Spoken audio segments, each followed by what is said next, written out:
Hey guys, welcome back to a day in the life of a Turo host. Hair is nice and braided up because I actually have to get both of these guys over to my mechanic. For the Polaris, there is a bearing in the rear drive shaft that is leaking. Small leak, pretty easy fix. And then the Vanderhall is making some really crazy odd noise coming from the steering wheel column. Not sure if it has anything to do with the loose engine mount bolt that continues to become loose every time they tighten it and I bring it back, and it's just the same thing. So as I would now have learned to do, I need to take these vehicles that are made up of car parts and car engines to my local mechanic, my automotive shop that works on cars, because they are very good at taking care of these and they're very fast and it's literally a fraction of the cost. So it's a little chilly outside. I'm gonna get bundled up and then I'm gonna head out, hit the road, and start getting these over to my mechanic so that they can be ready to go. Today's a Wednesday. Midweek is always such a great time to get any maintenance done that you need to before you get weekend bookings. All right, you guys, I'm here at my mechanic's shop, automotive shop. They work on cars here. So sometimes when you have really weird rattles, like I have a crazy whining noise that's coming from the steering wheel column. So one of the things that I do in that type of case, because I want to make sure they're able to diagnose this, is I just took my mechanic for a drive with me so I can tell him exactly what's going on. There's a loud rattle coming from the back and a weird whining noise coming from the steering wheel column. They're gonna repair. This is how great going to a regular automotive shop is. The leakage that is coming from the L-drive shaft on the Polaris, they're gonna have that done today. So they're so fast at being able to do this, so quick at being able to get parts. And it just makes your life so much easier. The Vanderhall, on the other hand, I don't know. They're gonna try to figure out what's going on with it. They're gonna look at it today and then let me know. So I'll keep you guys posted on what those repairs look like, but it's kind of where I'm at for today. So some of you may remember that the X4 was beat up pretty bad. It was keyed and dented. It's all been repaired. And then on this side of the car, the entire strut was blown out on the right side and the hood was all misaligned, so it's fixed as well. And the wheel was messed up, but while they did the repairs, they actually swapped the rims. And so now I am at my wheel shop, New Year's, which is the best. And they are going to have to fix this entire wheel, which is so messed up. You literally can't even drive on it. That's how badly it got damaged. So we're almost there at the finish line. All right, you guys, car wash time. This car is actually already kind of clean, but it was sitting out for a couple of days. I actually don't have any other cars to wash for a Wednesday. All my other cars are out, which is nice, or some are in the shop, and so it makes my day a whole lot easier. And so off to the car wash just to rinse this one off and make sure it's ready in case it gets a last minute booking. Hi guys, hope you're doing well. So today I have some very interesting information for you guys. So maybe some of you guys out there already know this, but this is personally the first time that I've come across something like this with Turo. And it was actually sent in to me by somebody who was trying to rent a car off of Turo, and they shared with me why they were denied and the message that they received from Turo. So let me read it to you guys because it's interesting. So I'm reading literally the screenshot of what the renter was sent from Turo when he was denied. It says, "You're unable to book on Turo. Thank you for your interest in Turo. We review a variety of criteria in assessing whether to allow you to book a car on Turo, including your auto insurance score.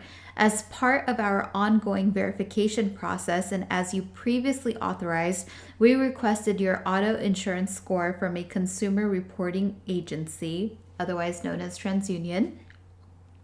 Based on our existing criteria, you are not allowed to use Turo. Your auto insurance score supplied by TransUnion influenced this decision. You are still able to list cars on Turo for others to book." So really interesting. I did not know that Turo did that, that they verify people's auto insurance score. So that's new to me. I've never come across that. I'm wondering if any of you guys have ever come across that before.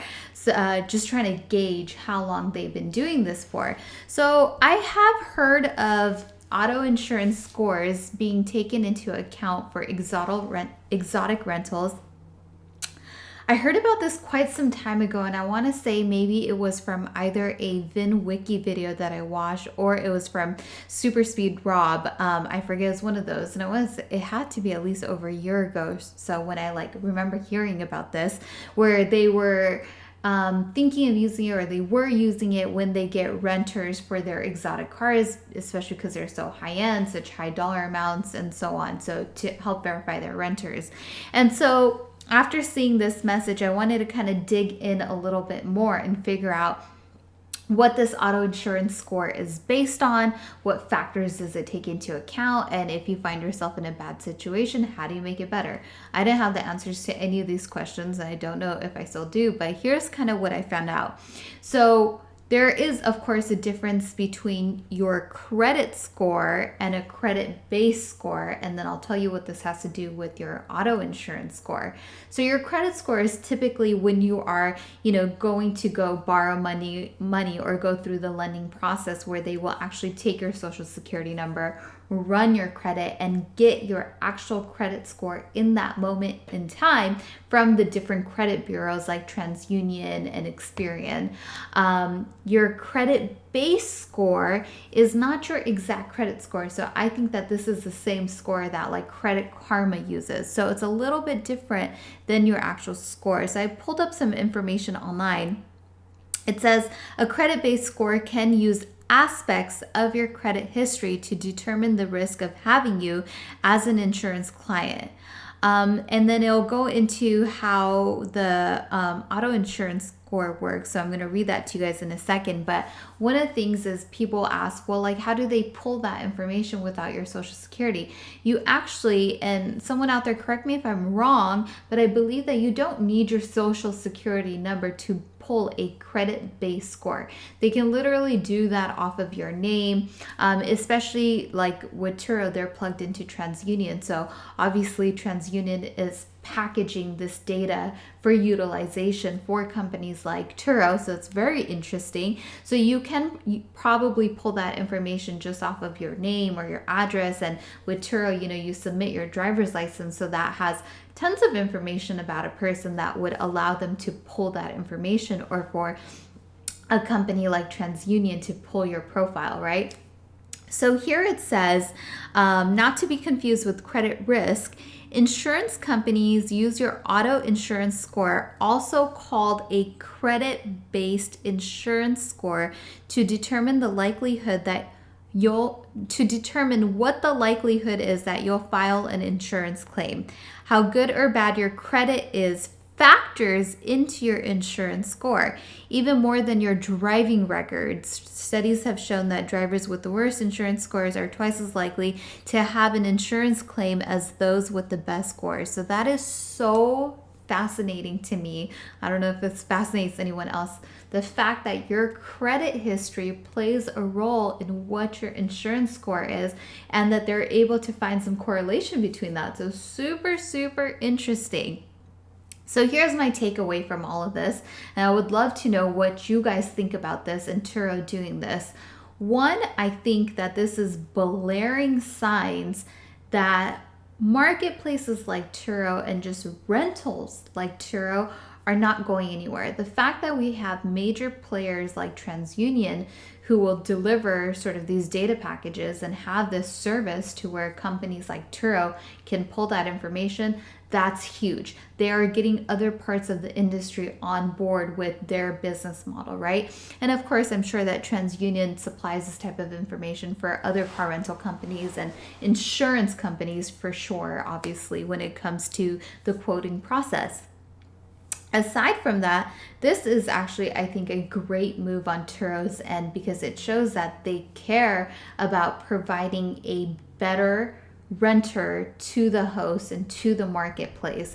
Better renters, less claims risk. Obviously, the upside for them is huge because they're trying to lower that claims risk, that insurance cost that they have, which is their biggest cost of doing business, their biggest liability that they have, the largest area where they run risk. So this is a great way for them to lower that risk. And obviously, if they're willing to cancel out potential renters who would have rented on the platform otherwise if it wasn't for the fact that they weren't approved because of their insurance score, that also tells me that they really have a strong ability to acquire customers if they have the flexibility to say no to certain renters, right? If you didn't have the ability to go above and beyond when it comes to acquiring renters, you probably wouldn't turn away people. So it tells me that they're really figuring out on how to balance out their system to deliver a better guest to the marketplace, to create a better experience, to mitigate their risk and bring down their cost of doing business. And it's beneficial to the host as well because we get a better renter.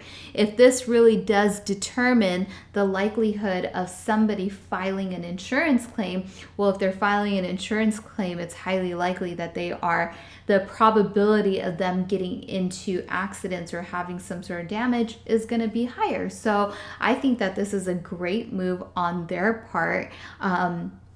It makes me feel better as a host that hopefully in the future I have to deal with less claims, because in an ideal world, I would love to have no claims on the platform and just continually have my cars being rented out. So I love it. I would love to know what you guys think about it. I think super interesting. I had no idea that your auto insurance score is also based on your credit score. So that's super interesting, but makes sense to me. So that's kind of what I discovered recently. Let me know in the comment section what you guys think. I would love to get your feedback. As you guys might have seen, I am sort of doing a 30-day day in the life of a Turo host. And I just wanted to real quick say that in these videos, I am covering everything that is going on. So my claims, like my BMW X4 claim, for example, just got settled out. And I am discussing all of that within these videos. So you want to make sure that you tune into these videos because it does really have all that juicy information. All right, you guys, on that note, that's it for me. Thank you so much for watching. Once again, my name is Saimah. This is Saimah's Experience. And if you like this channel, be sure to show your support and subscribe. And thank you to everybody who comments in the comment section. And for those of you that go the extra distance and help get questions answered for people in the community, I so appreciate it. And it does not go unnoticed. So thank you. I always appreciate that support. Take care, guys.